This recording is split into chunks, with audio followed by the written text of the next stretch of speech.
Olá a todos. Sejam bem-vindos à disciplina Métodos Científicos para Engenharia, Introdução ao TCC. Eu sou Nikola Tesla, assistente em inteligência artificial do professor Vinícius Dantas, e será um prazer conduzi-los nesta jornada pelos fundamentos da pesquisa científica aplicada à nossa área. Esta videoaula foi revisada, mas ainda pode conter algum erro, favor reportar caso seja detectado. Ao longo das aulas anteriores, percorremos um longo caminho, aprendemos a definir problemas, formular hipóteses, classificar pesquisas, buscar informações, estruturar projetos e redigir artigos científicos. Construímos todo o conteúdo intelectual do nosso trabalho. Hoje, vamos abordar um tema que, à primeira vista, pode parecer burocrático ou secundário, mas que é absolutamente essencial: as normas técnicas, a formatação e a ética na pesquisa. Por que é essencial? Porque de nada adianta termos um conteúdo brilhante se ele for apresentado de forma confusa, desorganizada ou, pior, se violar princípios éticos fundamentais. As normas existem para padronizar a comunicação científica, facilitar o intercâmbio de informações e garantir que todos os pesquisadores falem a mesma língua. A ética, por sua vez, é a base da credibilidade da ciência. Um trabalho antiético ou plagiado não tem valor, independentemente da qualidade técnica. Hoje vamos aprender a dar a forma final ao nosso trabalho, com cuidado e integridade. Vamos aos objetivos da nossa aula de hoje. Primeiro bloco, livro com régua. Vamos conhecer as principais normas da ABNT que regem a apresentação de trabalhos acadêmicos. Não se trata de decorar números, mas de entender onde encontrar as regras e como aplicá-las. Segundo bloco, aspas e diálogo. Vamos dominar o sistema de citações, que é a forma como dialogamos com outros autores.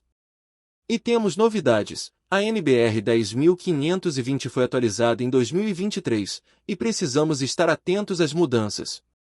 Terceiro bloco, estante organizada. Vamos aprender a montar a lista de referências corretamente, para diferentes tipos de documentos.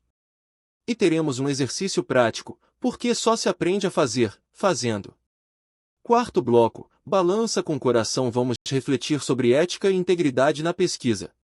Este é, talvez, o bloco mais importante, porque a técnica se aprende, mas o caráter se demonstra. Antes de mergulharmos nas regras, quero que vocês entendam o propósito delas. As normas técnicas existem por uma razão fundamental: padronizar a comunicação científica. Imaginem se cada pesquisador usasse um formato diferente de margem, uma fonte diferente, um sistema de citação próprio. Seria uma torre de Babel. Um leitor levaria horas para entender a estrutura básica do trabalho, em vez de se concentrar no conteúdo. A NBR 14.724, que é a norma geral para trabalhos acadêmicos, estabelece justamente isso: um padrão que permite que qualquer pesquisador, em qualquer lugar do Brasil, e com adaptações, do mundo, saiba exatamente onde encontrar as informações. Além disso, as normas facilitam o intercâmbio de informações entre instituições e países. Garantem uniformidade e clareza, transmitindo profissionalismo.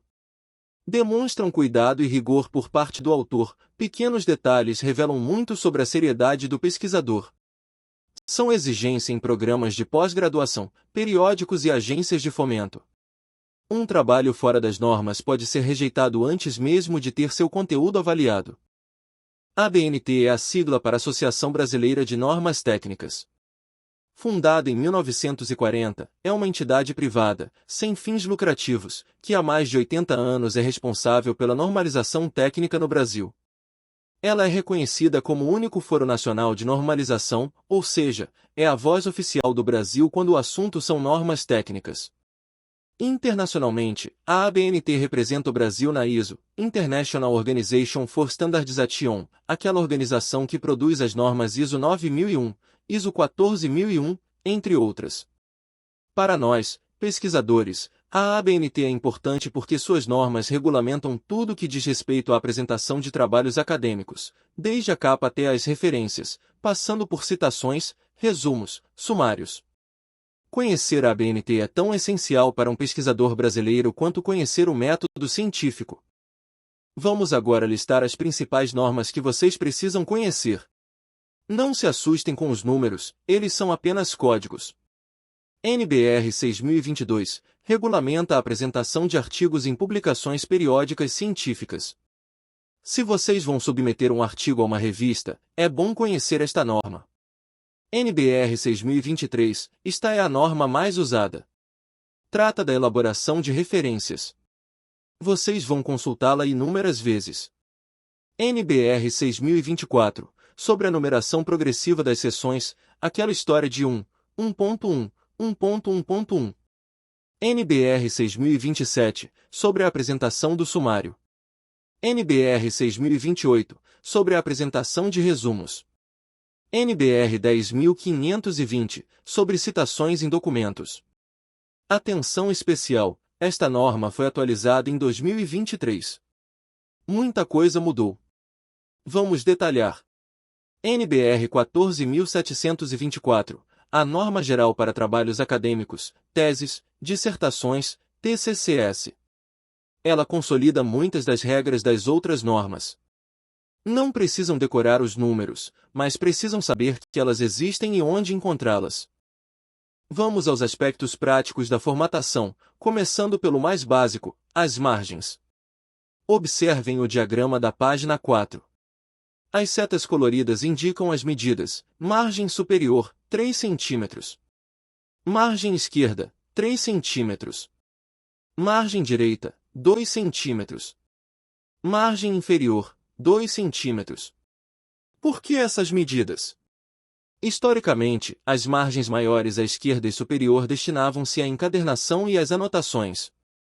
Hoje, mesmo com os meios digitais, o padrão se manteve. Importante, essas margens devem ser aplicadas a todo o documento, da primeira à última página, incluindo anexos e apêndices. Há pequenas exceções para páginas especiais, como a folha de rosto, mas o padrão é esse. Mantenham a disciplina. Quanto às fontes, a ABNT recomenda, mas não obriga, 2 tipos principais. A comparação lado a lado mostra as duas fontes mais comuns, Times New Roman e Arial. A Times New Roman é uma fonte serifada, mais clássica, muito usada em trabalhos acadêmicos tradicionais. A Arial é uma fonte sans serif, mais limpa, muito usada em documentos digitais. Tamanhos: texto normal, 12 pontos. Citações longas, aquelas com mais de 3 linhas que vimos na aula passada, 10 pontos. Notas de rodapé, 10 pontos. Títulos: podem usar tamanhos maiores ou negrito para criar hierarquia. Cor: preta, sempre. Nada de textos coloridos. Itálico: usado para palavras estrangeiras e títulos de obras. O importante é a consistência. Escolham uma fonte e usem-na do início ao fim. Espaçamentos também são padronizados e têm função de legibilidade. As réguas no slide mostram, entre linhas do texto normal, 1,5. Esse espaçamento torna a leitura mais confortável e permite anotações entre as linhas. Citações longas, espaçamento simples. Como já estão recuadas e com fonte menor, o espaçamento simples economiza espaço. Notas de rodapé, espaçamento simples, pela mesma razão. Entre parágrafos, um espaço 1,5, que equivale a uma linha em branco. Isso separa visualmente os parágrafos sem criar um vazio excessivo. Títulos: o espaço antes e depois pode variar para criar hierarquia, mas deve ser consistente ao longo do documento. Lembrem-se, esses detalhes podem parecer pequenos, mas um trabalho bem formatado transmite profissionalismo. A numeração das seções é o que organiza hierarquicamente o conteúdo. O exemplo hierárquico mostra: 1. Introdução, 1.1 Contextualização, 1.1.1 Cenário econômico, 1.1.2 Cenário social. A NBR 6024 regulamenta esse sistema. As regras são simples, usa-se numeração progressiva, 1, 1.1, 1.1.1, 1.1.1.1, até no máximo 1.1.1.1.1, seção quinária. Os títulos das seções primárias, 1, 2, 3, geralmente vêm em caixa alta e negrito.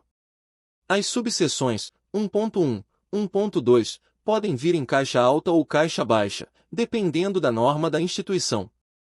Importante, alguns elementos não recebem numeração: agradecimentos, resumo, abstract, sumário, listas, referências. Eles são considerados elementos pré-textuais ou pós-textuais, não seções do texto propriamente dito. Vamos ver como tudo isso se aplica em uma página real. Observem o exemplo. As anotações coloridas destacam cada elemento, em azul, as margens respeitando 3 cm à esquerda e superior, 2 cm à direita e inferior. O texto em fonte 12 pontos, espaçamento 1,5. O título da seção em negrito e numerado, 1. Introdução. O parágrafo seguinte com recuo de primeira linha, opcional, mais comum. Esse é o padrão esperado. Se vocês entregarem um trabalho assim, já passaram pelo primeiro crivo, o da forma. Muitos periódicos, especialmente internacionais, têm suas próprias diretrizes, guidelines for authors. Elas podem flexibilizar, alterar ou até contrariar as regras da ABNT. Por exemplo, um periódico pode exigir citação numérica, com números sobrescritos, em vez do sistema autor-data. Pode pedir as referências em formato APA, não ABNT. Pode ter regras específicas para margens e fontes. A regra de ouro é: sempre siga as instruções da revista-alvo. Elas prevalecem sobre qualquer norma geral. Ignorar isso é a maneira mais rápida de ter um artigo rejeitado antes mesmo da revisão por pares. Vamos consolidar o que vimos neste primeiro bloco. ABNT, o órgão que produz as normas. Principais normas: 6.022, 6.023, 6.024, 6.027, 6.028, 10.520, 14.724. Não decorem, mas saibam onde encontrar. Layout: margens 3, 3, 2, 2, fonte 12 pontos, espaçamento 1,5. Numeração progressiva: organize hierarquicamente, mas sem numerar pré- e pós-textuais. Normas da revista sempre prevalecem. Agora que temos a casca do trabalho formatada, vamos ao conteúdo das citações.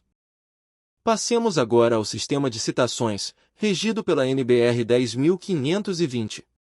Citação é a menção, no texto, de uma informação extraída de outra fonte.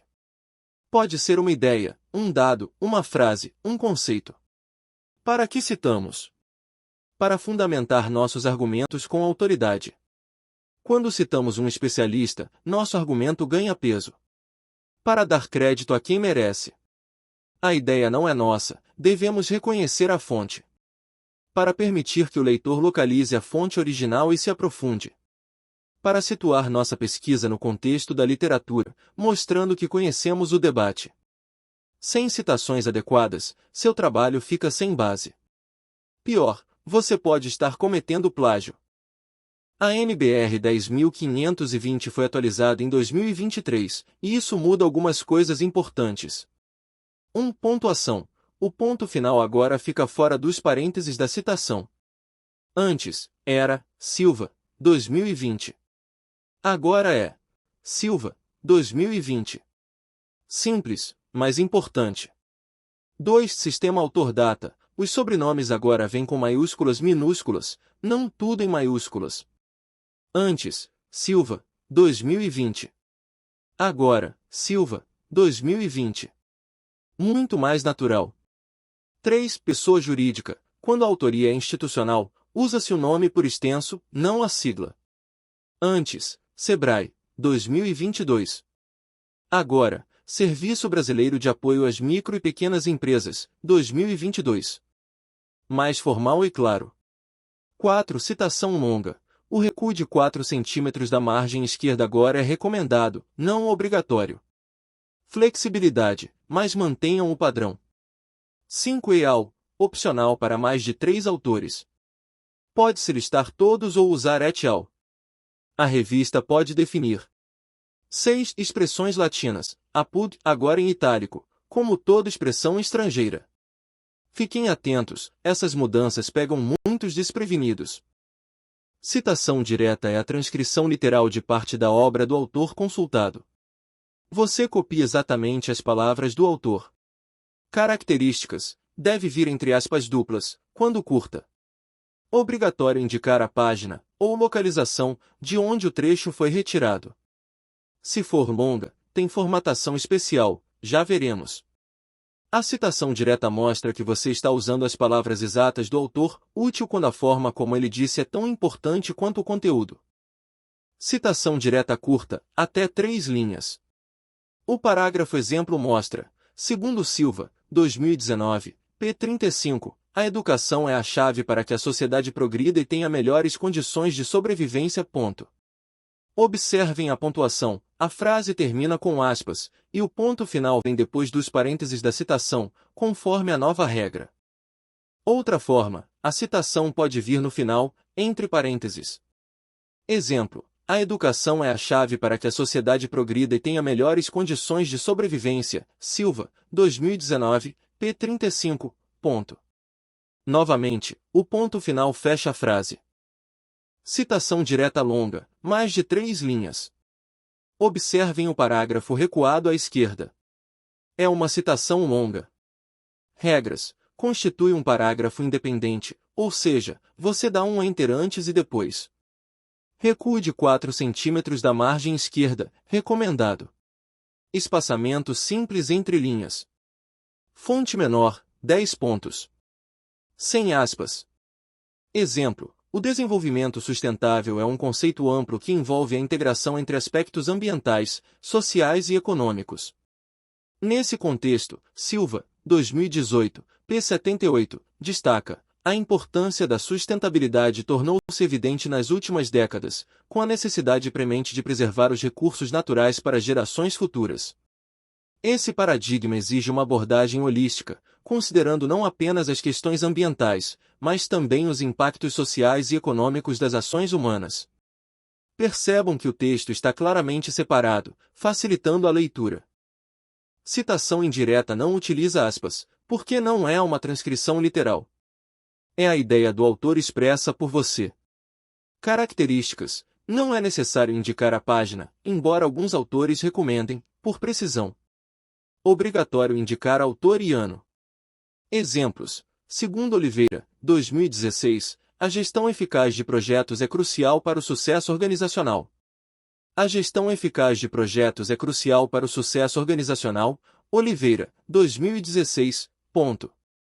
A citação indireta é a forma mais comum de usar a literatura, porque mostra que você compreendeu a ideia e é capaz de integrá-la ao seu texto. Citação de citação ocorre quando você quer citar um autor cuja obra original você não consultou, mas que foi citado por outro autor que você leu. A regra é: prefira sempre a fonte original. Se o trabalho de Martins é importante para a sua pesquisa, tente encontrá-lo. Use a PUD apenas quando realmente não conseguir acesso. Formato: autor original mais a PUD mais autor da obra consultada. A PUD em itálico. Exemplo. Segundo Martins, 2020 a PUD Santos, 1990, p. 75, a tecnologia desempenha um papel crucial na transformação dos processos de negócios. Na lista de referências, você inclui apenas a obra que você efetivamente leu, Santos, 1990. Martins não entra, porque você não teve acesso. O sistema mais comum na BNT é o autor data. O card explicativo mostra as duas formas. Forma direta. Conforme Gil, 2022, a pesquisa é. O autor é parte da frase. Forma indireta. A pesquisa é fundamentada em métodos científicos. Gil, 2022, ponto. O autor vem entre parênteses no final. Na lista de referências, as obras são ordenadas alfabeticamente pelo sobrenome do primeiro autor. Se houver várias obras do mesmo autor, ordem cronológica, mais antiga primeiro. Atenção para a grafia após 2023, dentro dos parênteses, o sobrenome agora vem com maiúscula apenas na primeira letra, não tudo em maiúsculas. 2 livros com o mesmo sobrenome Silva têm destaque. Como diferenciar? Quando 2 autores têm o mesmo sobrenome e publicaram no mesmo ano, acrescentasse a letra inicial do prenome, Silva, J, 2022, e Silva, M, 2022. Se ainda assim houver dúvida, usa-se o prenome completo, Silva, João, 2022, e Silva, Maria, 2022. Parece exagero, mas a precisão é fundamental para que o leitor encontre a obra correta na lista de referências. Documentos eletrônicos seguem as mesmas regras de autor-data. A diferença: como muitos não têm paginação, usamos a indicação de localização, local, ou o número do parágrafo. Exemplo: Carvalho, 2000, local. 288, em sites, se houver autor, cita-se o autor. Se não houver, usa-se o título da página, Normas ABNT, 2026, na lista de referências, incluímos o URL e a data de acesso. Há também o sistema numérico, menos comum na ABNT, mas usado em algumas áreas. Nesse sistema, as citações são numeradas na ordem em que aparecem no texto. Os números vêm sobrescritos, sem parênteses. As referências são listadas em notas de rodapé ou em lista ao final, na ordem de aparecimento, não alfabética. É comum em áreas como medicina, direito, e em alguns periódicos internacionais. Se a revista exigir, use. Caso contrário, prefira o sistema autor-data, que é mais amigável ao leitor. Sintetizando o segundo bloco, citação direta curta, até 3 linhas, com aspas, indica a página. Citação direta longa, mais de 3 linhas, recuo, fonte menor, sem aspas. Citação indireta, paráfrase, sem aspas, autor e ano. Citação de citação, use a PUD, itálico, com moderação. E lembre-se, a NBR 1.0520/2023 trouxe mudanças, ponto final fora dos parênteses, grafia maiúscula minúscula, a PUD em itálico. Atualizem-se. Lista de referências é o conjunto padronizado de elementos que descrevem as obras citadas no texto. É obrigatória. Diferença fundamental: lista de referências é diferente de bibliografia. A bibliografia inclui obras consultadas mas não citadas. A lista de referências inclui apenas as citadas. Deve seguir a NBR 6023. Essa norma é extensa, tem mais de 30 páginas, mas os casos mais comuns são relativamente simples. Toda referência tem elementos essenciais. Vamos identificá-los. O diagrama colorido destaca cada elemento, autor, vermelho sobrenome em maiúsculas, seguido do prenome. Título, azul em negrito, itálico ou sublinhado, conforme o tipo de documento. Edição, se não for a primeira abreviado de ed. Local, verde cidade da publicação. Editora, laranja nome da editora. Ano, roxo data de publicação. Para artigos, temos também, volume, número, páginas. Para sites, URL e data de acesso. A ordem desses elementos é padronizada. Qualquer variação confunde o leitor. Vamos ver exemplos para cada tipo de documento, começando por livro. Formato, sobrenome, nome. Título. Edição. Local, editora, ano. Exemplo, Gil, AC. Como elaborar projetos de pesquisa. 7. Edição Barueri, Atlas, 2022. Observem, o título em negrito pode ser itálico, mas escolham um padrão. A edição abreviada, ed, em minúsculas. O local e a editora separados por 2 pontos. O ano ao final, com ponto. Quando o livro tem organizador em vez de autor, indicamos org. Formato, sobrenome, nome. Org. Título. Local, editora, ano. Exemplo, Marconi, M.A., Lacatus, e M. Orgs. Metodologia científica, textos selecionados. São Paulo, Atlas, 2021. Na citação no texto, usa-se o organizador como autor, Marconi Lacatus, 2021. Para capítulo de livro, precisamos incluir o autor do capítulo e o organizador da obra. Formato, sobrenome, nome do autor do capítulo. Título do capítulo. Sobrenome, nome do organizador. Org. Título do livro. Local, editora, ano. Página inicial, página final. Exemplo, Silva, J.R. concreto com agregados reciclados. Santos, M.A., org.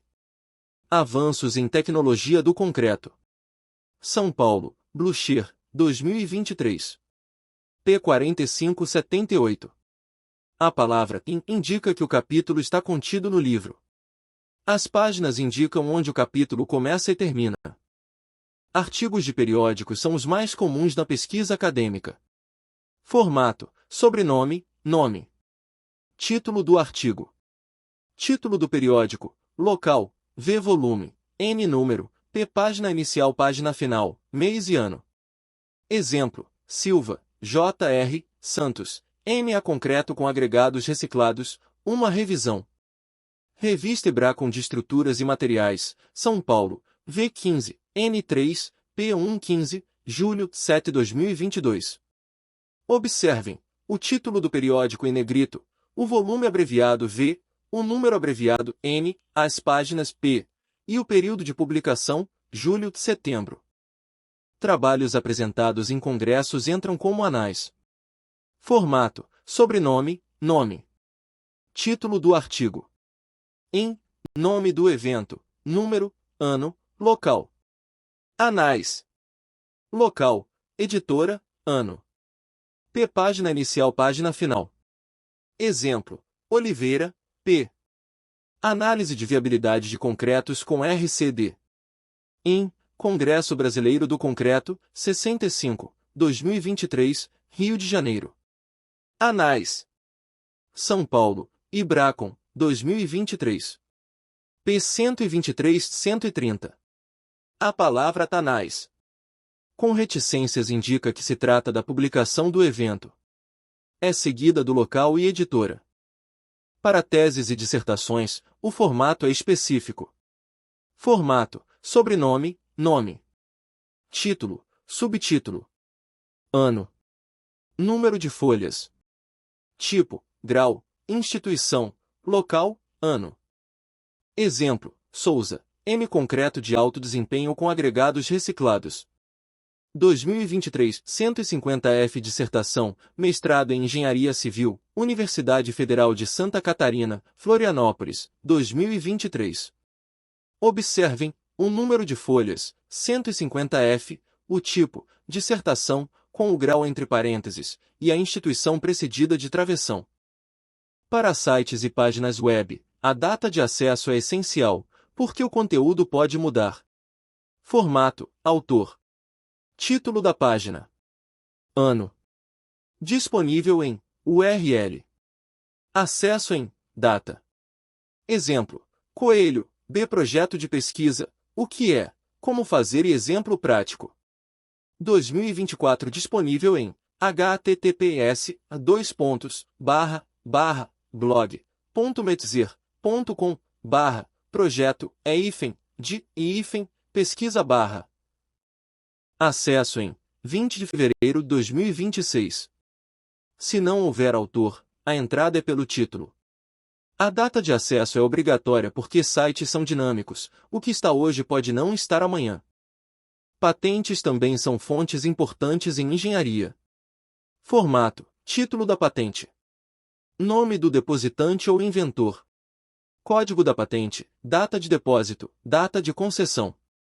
Exemplo: composição de concreto com agregado reciclado. Universidade Federal de Santa Catarina.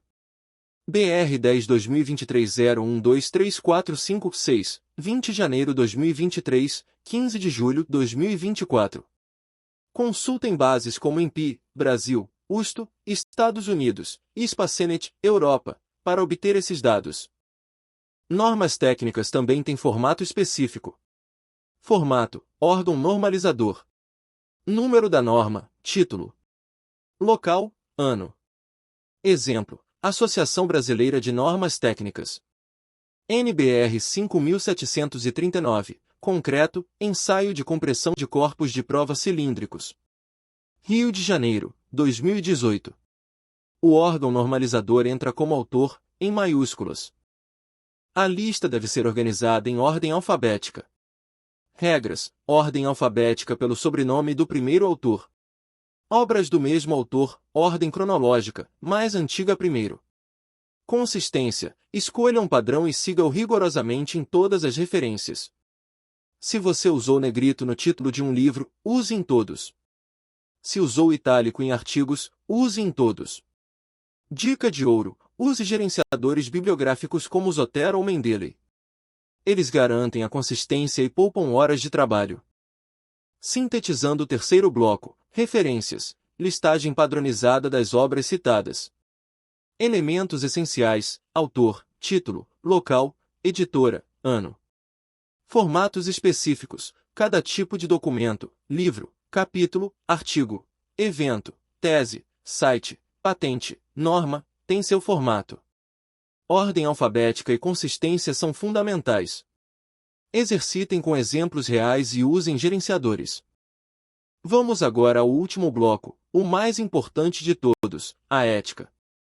A ciência é um empreendimento cooperativo e baseado na confiança. Confiamos que os dados publicados por um colega na China são reais. Confiamos que os métodos descritos foram seguidos. Confiamos que as conclusões são honestas. A sociedade financia a pesquisa com recursos públicos e espera benefícios em troca: novos medicamentos, tecnologias, soluções para problemas. Quando há má conduta, toda a credibilidade da ciência é abalada. Como Alberts e colaboradores destacaram na revista Science em 2015, a autocorreção da ciência depende de incentivos adequados à integridade da pesquisa. Sem ética, não há ciência. Quais são as boas práticas que devemos seguir? Os ícones representam cada uma: honestidade, balança, não fabricar, falsificar ou omitir dados. Se um resultado não saiu como esperado, apresente-o mesmo assim. Resultados negativos também são resultados. Transparência: Cristal descreva métodos com detalhes suficientes para que outros possam replicar. Não esconda informações cruciais. Objetividade: alvo, evite vieses na interpretação. Não force os dados a dizerem o que você quer ouvir. Cuidado: lupa, evite erros negligentes. Revise seus cálculos, seus textos, seus dados. Crédito adequado: cite corretamente. Dê crédito a quem contribuiu. Reprodutibilidade: ciclo, permita que outros verifiquem seus resultados. Disponibilize dados e códigos quando possível. Nosek e colaboradores, 2015, defendem uma cultura de pesquisa aberta, onde esses princípios são valorizados. Infelizmente, há também más condutas. Conheçam para evitar. Tipos de má conduta: fabricação de dados, inventar resultados que nunca existiram. Falsificação: manipular dados existentes para obter resultados desejados, excluir outliers inconvenientes, ajustar números. Plágio: apropriar-se de ideias ou palavras alheias sem crédito. Autoplágio: reaproveitar textos próprios de trabalhos anteriores sem citar, como se fossem novos. As consequências são graves. Retratação de artigos: o artigo é marcado como inválido. Perda de financiamento e de credibilidade. Danos à carreira: dificuldade para publicar, para obter empregos. Processos legais por violação de direitos autorais. Na engenharia, além das questões gerais, há responsabilidades específicas. Os ícones representam: impacto ambiental: fábrica com árvore, sua pesquisa considera a sustentabilidade? O produto ou processo que você está desenvolvendo é ambientalmente responsável? Um concreto mais resistente, mas que consome mais energia e emite mais CO2, é realmente um avanço? Segurança: capacete, os produtos ou processos são seguros para usuários e trabalhadores. Um novo material pode ser mais barato, mas se colocar vidas em risco, não vale a pena. Responsabilidade social: mãos entrelaçadas, a pesquisa beneficia a sociedade ou pode causar danos a comunidades? Projetos de barragens, por exemplo, afetam populações inteiras.